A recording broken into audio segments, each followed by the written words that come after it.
যখন মাছ, মাংস, ডিম এগুলো খেতে খেতে আর ভালো লাগে না, একঘেয়েমি লেগে যায়, তখন এই সবজির কিছু ট্রাই করতে ভীষণ ভালো লাগে।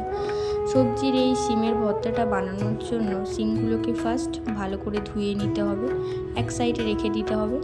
তারপর আলু নিতে হবে, আলুকে ভালো করে ধুয়ে নিয়ে তাকে সরু সরু করে বা যেমন খুশি একটা কাটিং দিয়ে তাকে সিদ্ধ করে নিতে হবে ভালো করে আরেকবার ধুয়ে নিলেও ঠিকঠাক, কারণ এখনকার আলু তো জানেন বালি বালি হয়ে থাকে। তো ভালো করে ধুয়ে নিয়ে আরেকবার ধুয়ে নিয়ে ভালো করে জল দিয়ে প্রেশার কুকারে দিয়ে দেবেন। প্রেশার কুকারে না দিলেও এমনি গামলি টামলিতে দিলেও কোনো ব্যাপার না, প্রেশার কুকার দেওয়ার সাথে কোনো স্বাদ নেই, বয়েল করলেই হলো। তারপরে সিমগুলোকে ভালো করে এই যে এরকমভাবে কেটে নিতে হবে, কারণ এর মধ্যে যে সুতোটা আছে না, ওটা থাকলে ভালো লাগবে না, আর ওটাকে মাখানোও যায় না ভালো করে, তাই সুতোগুলো ভালো করে কেটে নিতে হবে সব কটা একের পর এক। দেখুন আমি সব কেটে নিচ্ছি। এটা কেটে নিলে বেশ ভালো ঠিকঠাকই লাগে, নয়তো মাখানোর সময় ভালো লাগে না, খেতেও ভালো লাগবে না তেমন একটা। এরকমভাবে কেটে কেটে দেখে নিতে হবে, একটু আলোয় ফেলে দেখে নিতে পারেন ভিতরে ভালো কি খারাপ বোঝা যায়। তাহলে এই যে দেখুন আমি প্রেশার কুকারে ভালো করে এটা সিটি মেরে নেব সিদ্ধ করার জন্য। প্রেশার কুকারে একটু তাড়াতাড়ি হয়। একদিকে কড়াটা বসিয়ে দেব, নুন হলুদ মাখিয়ে নেবো সিমের ওপরে।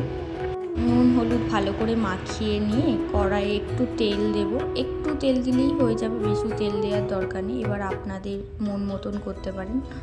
কড়াই তেলটা একটু হিট হয়ে গেলে সিমগুলো একের পর এক ছেড়ে দিতে হবে, হালকা ভাজলেও হবে, পুরোপুরি ভাজলেও হবে, সেটা আপনার মন মতন কেমনভাবে খেতে পছন্দ করবেন সেরকম অনুযায়ী।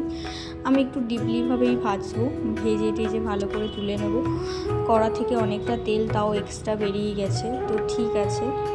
সিমগুলোকে ঢাকা দিয়ে এপার ওপার করে ভালো করে ভেজে নিলাম। ভেজে নিয়ে আলুটা যে সিদ্ধ করেছিলাম, আমি কিন্তু ছাল শুদ্ধই সিদ্ধ করেছি, তাই ছালগুলো ভালো করে ছাড়িয়ে নিব। ছালগুলো ছাড়িয়ে নিয়ে পেঁয়াজগুলো আমি কুচি কুচি করে একদমই কেটে নেবো, একদম ছোটো ছোটো করে কাটলেই ঠিকঠাক। এবার মন মতো মোটা কাটলেও এমন কিছু ব্যাপার না।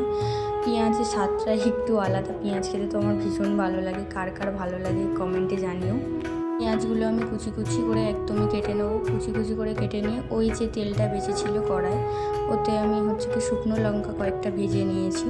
শুকনো লঙ্কা ভেজে নিয়ে তার ভিতর সর্ষের তেল নুন দিয়ে এরকমভাবে মাখালে একটা সুন্দর লাগে। লঙ্কাগুলো আগে ভেঙে নেব, নিয়ে ভালো করে পেঁয়াজ দিয়ে এটা ভালো করে মেখে নেব।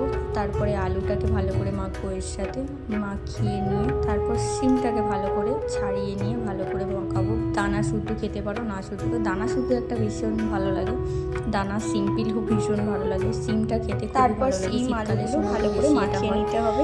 মাখিয়ে নিলেই আমাদের ভাতের সাথে, গরম গরম ভাতের সাথে রেডি সিমের ভর্তা। খুবই সুন্দর লাগে খেতে, আমার তো ভীষণ ভালো লাগে, কার কার ভালো লাগলো আমাকে একটু জানিও।